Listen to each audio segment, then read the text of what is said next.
Today we're teaming up with Joy of Life Gulf Coast to raise money for child cancer patients. All of the money we raise today will go to Joy of Life, which is a nonprofit benefiting St. Jude Children's Research Hospital.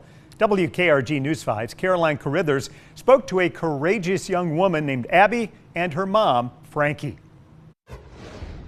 Well, joining me now for the Joy of Life telethon, we have Abby Eubanks and her mom, Frankie Mathis. And Abby, you were diagnosed at a very young age, correct? I had stage 4 neuroblastoma in my liver, bone marrow, and adrenal glands when I was 10 and a half weeks old. 10 and a half weeks. So, Mom, what were you feeling? I mean, just having an infant and figuring out that news, what were your feelings then? Truly was a roller coaster. You know, I mean, what we learn about cancer is it doesn't discriminate. I Right. mean, it's one of those, it doesn't matter how young or how old. And so often it's not a matter of, you know, if your family will be touched by cancer, but it's when. Right.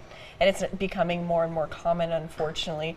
And so you were saying that as far as St. Jude goes, the research is what means a lot to you. Can you talk about that a little bit? Yes, so I was treated at USA Children and Women's, and I think what's so special to me is that St. Jude, they distribute their knowledge and their protocols to other hospitals to help benefit cancer patients like myself. Yeah, so you were able to stay home and your mom was able to stay local. She didn't have to travel back and forth. Exactly. With an infant, you got to stay local. That's amazing. So they spread the knowledge, which is great. Yes. And so you were telling me earlier about when she was diagnosed, the angels you received and the message of hope that you got. Can you talk about that? Abby was diagnosed basically right at Christmas. So a lot of folks, you know, you don't know how to respond, you know, when you have a family in crisis, and we have a big support group. So they were visiting me in the hospital and our family, and they all were bringing a present for the baby. And so it was Christmas Eve, 1996, and I was in a hospital room by myself. She was in ICU, and I was opening these presents that had been brought throughout the day.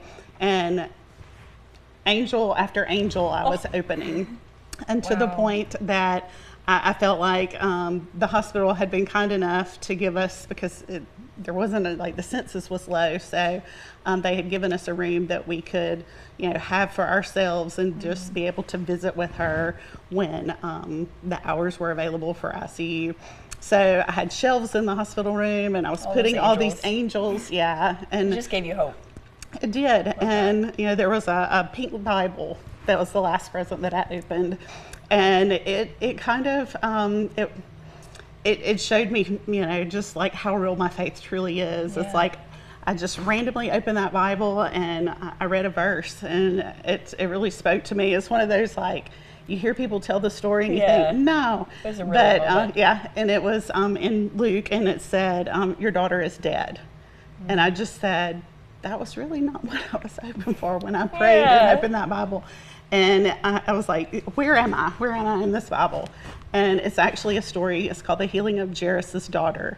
And the next verse says, have faith and she shall be made whole. And so it's like there on Christmas Eve, all of a sudden, you know, it's like my faith, you know, was just like boosted immensely. Yeah. And last question here, you are now cancer-free, right? Yes. And what are you doing now? So I'm in sales, and I just love talking to people and just getting to do what I do. I just get to connect with people across the country. It's just a blessing. And so I've been in remission for almost 27 years now. Amazing. And so thanks to God and my wonderful support system and St. Jude and my wonderful mom and USA Children and Women's. I'm just so thankful. I love it. Well, thank you guys so much for joining, and I wish you all the best in your journey. And of course, I think we're all grateful for St. Jude. Yes, absolutely. Thank you. Thank you.